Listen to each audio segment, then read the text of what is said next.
In the quiet town of Riverwood, the Matthews family was well known and well liked. John Matthews, a charismatic businessman, his wife Jane, a dedicated nurse, and Jane's teenage daughter Ava, painted a picture of suburban bliss. However, behind closed doors, shadows of deceit and betrayal lurked. One fateful night, Ava was found dead in her bedroom.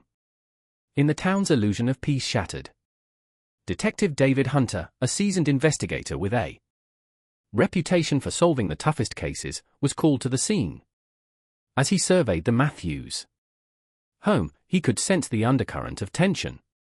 The initial reports pointed towards a domestic dispute gone tragically wrong. But Hunter's instincts told him there was more to this story. Jane was found crumpled on the floor, wailing inconsolably as she clung to her daughter's lifeless body. John's face was a mask of shock and grief, but something about his demeanor struck Hunter as off. In the days that followed, the investigation would unravel a web of lies, betrayal, and ultimately murder. Detective Hunter arrived at the Matthews residence on a chilly autumn evening. The house, a modest two-story home with a well-manicured lawn, stood eerily silent. Inside, the once warm and inviting living room was now a flurry of activity, with uniformed officers and forensic technicians meticulously combing through the scene. Ava's room was at the end of a narrow hallway on the second floor. The door was ajar, and a pool of blood stained the beige carpet just inside the threshold. Ava lay sprawled on her bed, her eyes staring blankly at the ceiling. Her throat had been slashed.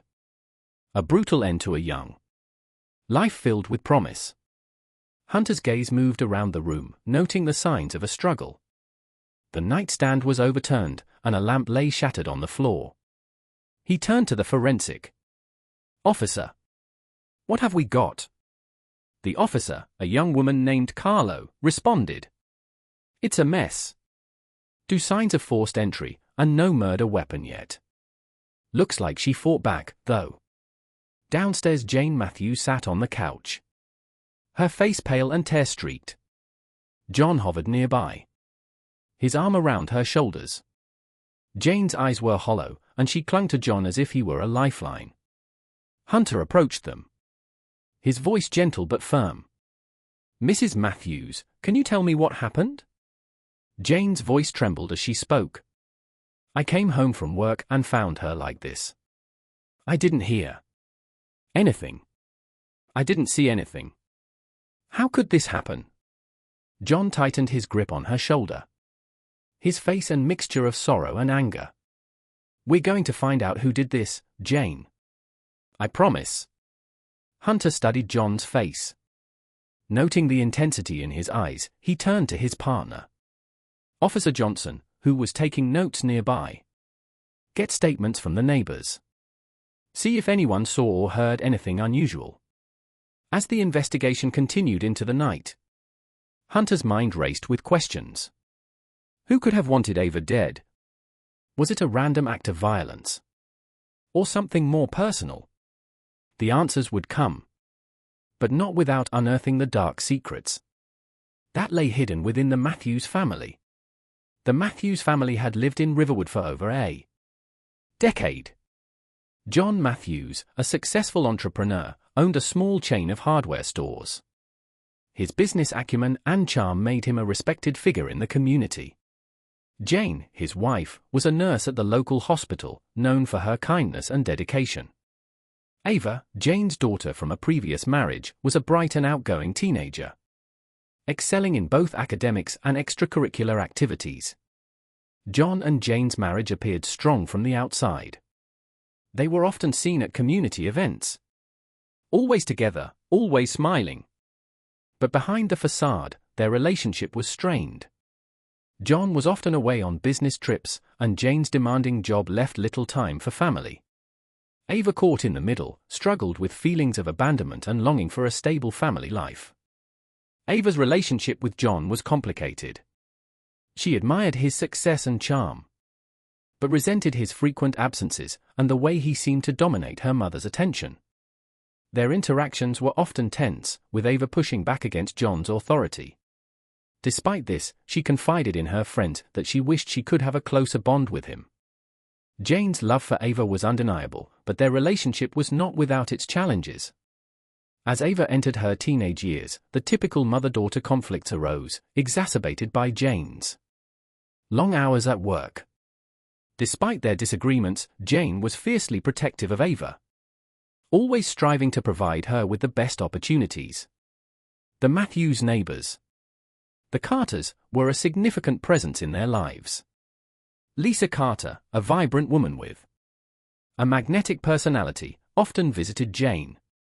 The two women had become close friends, bonding over shared interests and the challenges of raising teenagers. Lisa's husband Mark, a quiet and reserved man, worked as an accountant and kept mostly to himself. Unbeknownst to Jane, John and Lisa's friendship had crossed boundaries.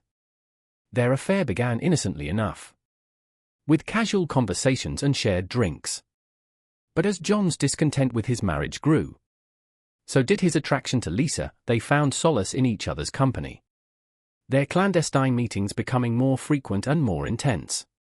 Ava, perceptive and curious, noticed the subtle changes. She saw the stolen glances, the hushed conversations, and the lingering touches. One evening, she followed John to the Carters' house, witnessing the undeniable proof of their affair. Shocked and betrayed, Ava confronted John, demanding he end the affair and tell Jane the truth. John's reaction was swift and violent, fearful of his secret being exposed. He lashed out at Ava, threatening her to keep quiet. Ava, determined to protect her mother, refused to back down. The tension between them escalated, culminating in the tragic events of that fateful night. The Matthews' seemingly perfect life was built on a foundation of lies and deceit. As Detective Hunter delved deeper into their history, he began to see the cracks in their facade. The truth he knew was buried beneath layers of betrayal and anger. He was up to him to uncover it and bring justice to Ava. Detective David Hunter was known for his tenacity and keen instincts. With over 2 decades of experience, he had seen it all, from petty thefts to gruesome homicides. As he stood in the Matthews' living room, he felt the familiar rush of determination. This case was personal. He could feel the weight of it bearing down on him. Hunter began his investigation by interviewing the Matthews neighbors. The Carters were first on his list. Lisa Carter, visibly shaken, recounted her interactions with the Matthews, emphasizing her close friendship with Jane. Mark Carter, on the other hand, seemed distant and evasive, his eyes darting around nervously as he spoke. Lisa admitted that she had seen John more often recently, but she attributed it to their shared social circles. Mark, when pressed, mentioned hearing arguments from the Matthews house but couldn't provide specific details. Hunter noted the inconsistencies in their statements, his suspicion growing. Back at the precinct, Hunter and his partner Officer Johnson reviewed the evidence collected from the crime scene. The lack of forced entry suggested that Eva knew her attacker. The struggle indicated she fought back, which meant the killer likely bore defensive wounds. Hunter decided to focus on the Matthews family dynamics. He arranged an interview with Jane, hoping to gain more insight into her relationship with Eva and John. Jane, still reeling from the shock, struggled to articulate her thoughts. She described Eva as a loving but headstrong teenager, often clashing with John over trivial matters. "Did you notice any changes in John's behavior recently?" Hunter asked, leaning forward. Jane hesitated, then nodded. "He seemed more distant, more stressed. I thought it was work-related. He was traveling a lot, and we hardly had time together." Hunter's mind raced. The frequent business trips could be a cover for something else. He needed more information about John's activities and interactions outside the family. The next day, Hunter visited John's office. His colleagues painted a picture of a dedicated but increasingly irritable man. They mentioned his frequent absences, and whispered about a possible affair, though no one could provide concrete evidence. Hunter's next stop was the local coffee shop, a popular spot for the neighborhood gossip mill. The barista, a young woman with a penchant for eavesdropping, confirmed seeing John with Lisa Carter on multiple occasions. They seemed close, too close for just friends, she said, smirking. As pieces of the puzzle began to fall into place, Hunter's suspicion of John grew. He needed to find solid proof of the affair and connect it to Ava's murder. He decided to confront John directly, hoping to catch him off guard. John, seated in the interrogation room, maintained his composure. He denied any involvement in Ava's death, insisting that he was as devastated as Jane. Hunter pressed him about the affair. Watching for any signs of guilt, John's facade cracked slightly. He admitted to spending time with Lisa but insisted it was innocent. Hunter wasn't convinced. He could sense that John was hiding something, and he was determined to uncover the truth. As the investigation progressed, Hunter faced mounting pressure to close the case. The community was on edge and the media was relentless, but he knew that rushing to judgment could lead to a miscarriage of justice. He needed to stay focused and methodical, following the evidence wherever it led. Hunter's gut told him that the key to solving the case lay in understanding the true nature of the Matthews family dynamics and the hidden relationships that had turned their lives upside down. He was prepared to dig deep, no matter how uncomfortable the truth he uncovered might be. Jane Matthews sat across from Detective Hunter, her eyes red from days of weeping. She clutched a tissue, twisting it nervously in her hands. The grief and shock of Ava's murder had taken a visible toll on her, but there was a steely determination in her gaze. Detective Hunter, I need you to understand. I loved my daughter more than anything. She began, her voice trembling. We had our arguments, yes. But what mother and teenage daughter don't? She was everything to me. Hunter nodded, encouraging her to continue. Tell me about the night Ava was killed. Where were you and what did you do? I was at the hospital, working at double shift. One of the nurses called in sick, and I had to cover for her. I left the house around 6 p.m. and didn't get back until after midnight. When I walked in and found Ava, Jane's voice broke, and she took a moment to compose herself.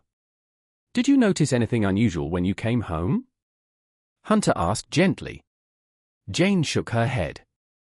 No, everything seemed normal. The door was locked, and there were no signs of forced entry. I went straight to Ava's room to check on her, and that's when I found her. Hunter leaned back, considering her words. Jane's alibi seemed solid, and her genuine grief was evident. But there was still the matter of her relationship with Ava, and the tension that had been brewing in their household.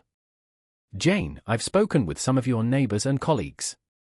They mentioned that Ava and John didn't always get along. Can you tell me more about that? Jane sighed, wiping away fresh tears. John tried to be a good stepfather, but Ava resented him. She felt like he was trying to replace her father. They argued often, especially about his long absences and his strict rules. And what about you and John? How was your relationship? Hunter probed. We've had our ups and downs, Jane admitted. Lately, things have been strained. He was distant, always busy with work.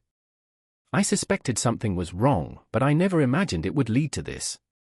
As Jane spoke, Hunter noted the raw honesty in her words. She was a mother grieving her child, a wife grappling with the unraveling of her marriage. Despite the initial suspicion, Hunter began to believe that Jane was not involved in Ava's death. But if she wasn't the killer, then who was? The pieces of the puzzle were slowly coming together. But there were still gaps. Hunter needed to dig deeper to uncover the hidden truths that would lead him to Ava's murderer. The answer, he felt, was closer than he had initially thought. As Detective Hunter dug deeper into the Matthews family dynamics, His suspicions about John grew stronger. The rumors of an affair with Lisa Carter had to be verified, and Hunter knew that uncovering this relationship could be the key to solving Ava's murder. Hunter decided to pay another visit to Lisa Carter. She was in her garden, pruning rose bushes when he approached. Her demeanor was calm, but Hunter could see the tension in her eyes. "Lisa, I need to ask you some more questions about your relationship with John Matthews," he began. Lisa's hands trembled slightly as she sat down the pruning shears. "What do you want to know?" Hunter pressed on. "There have been rumors that you and John were more than just friends. I need to know if there's any truth to that." Lisa's face paled and she looked away, struggling to find her words. After a long pause, she finally spoke. "Yes, it's true. John and we had an affair. Started about a year ago. We were both unhappy in our marriages, and we found comfort in each other." Hunter nodded, noting her admission. "Did Ava know about the affair?" Lisa's eyes widened in shock. "How did you know?" Hunter leaned in, his voice firm. "It's important, Lisa." "Did Ava know?" Lisa nodded slowly. "Yes, she found out a few weeks ago. She saw us together and confronted John. She was furious, threatened to tell Jane. John begged her not to, but she wouldn't listen." Hunter felt a chill run down his spine. The pieces were falling into place. What happened after Ava confronted John? Lisa hesitated, her eyes filling with tears. John was frantic. He tried to reason with Ava, but she was adamant. They argued a lot. After that, he told me he was scared of what Ava might do, that she could destroy both our families. Hunter thanked Lisa for her honesty and made his way back to the precinct. He reviewed the evidence once more, focusing on John's behavior and movements. The more he thought about it, the more convinced he became that John had something to do with Ava's murder. Hunter decided it was time to confront John with the new information. He called John into the station for another interview, hoping to catch him off guard. As John sat across from him, Hunter could see the tension in his eyes. "John, I've spoken with Lisa Carter. She confirmed your affair." Hunter began watching John's reaction closely. John's face tightened, but he remained silent. Hunter continued. "Ava found out about the affair, didn't she? She confronted you and threatened to tell Jane." John's composure cracked. He leaned forward, his voice shaking. "Yes, she found out, but I didn't kill her. I loved her like my own daughter. She was angry, but I would never hurt her." Hunter pressed on, his voice relentless. "You were afraid of what she might do. You knew she could ruin everything. What happened that night?" "John?" John's eyes filled with tears, and he buried his face in his hands. "I didn't mean to hurt her. We argued, she pushed me, and I pushed back. She fell and there was blood. I panicked. I didn't know what to do." Hunter felt a mix of relief and sorrow. The truth was finally coming out. "John, you need to tell me everything. We need to know exactly what happened." John took a deep breath and began to recount the events of that night. Ava had confronted him again, demanding that he end the affair and tell Jane the truth. Their argument escalated, and in a moment of rage and fear, John lashed out. Ava fell, hitting her head on the nightstand. Seeing her lifeless body, John realized the gravity of what he had done. "I didn't mean to kill her," John repeated, his voice breaking. "I just wanted to stop her from destroying our lives." Hunter listened, his heart heavy with the weight of John's confession. Ava's death was a tragic result of a web of lies and betrayals. The truth was finally out. But the pain and loss it caused could never be undone. Hunter knew that John would face justice for his actions. But the real challenge would be helping Jane and the rest of the community heal from this devastating ordeal. The truth had been uncovered, but its consequences would ripple through their lives for years to come. Detective Hunter left the interrogation room, the weight of John's confession heavy on his shoulders. The case had taken a toll on everyone involved, but he felt a sense of grim satisfaction, knowing that the truth was finally out. Ava's death was no longer a mystery, and her killer would face justice. Hunter returned to his office and began to piece together the final report. He reviewed the evidence, the testimonies, and John's confession, ensuring that everything was in order. As he worked, he couldn't help but reflect on the twists and turns of the investigation. He thought back to the initial days when Jane had been the prime suspect. Her grief-stricken state and the strained relationship with Ava had made her an easy target for suspicion. But as he delved deeper, he realized that Jane's love for her daughter, despite their conflicts, was genuine and unwavering. John was found guilty of second-degree murder and sentenced to 25 years in prison. The verdict brought a sense of closure, but it was bittersweet. The community mourned Ava's loss, and the once respected John Matthews was now a pariah, his reputation irrevocably tarnished. In the end, the story of Ava Matthews was one of sorrow but also of resilience and hope. It highlighted the fragile nature of human relationships and the profound impact of truth and justice. For Detective Hunter and the people of Riverwood, it was a testament to the enduring strength of the human spirit, even in the face of life's darkest moments.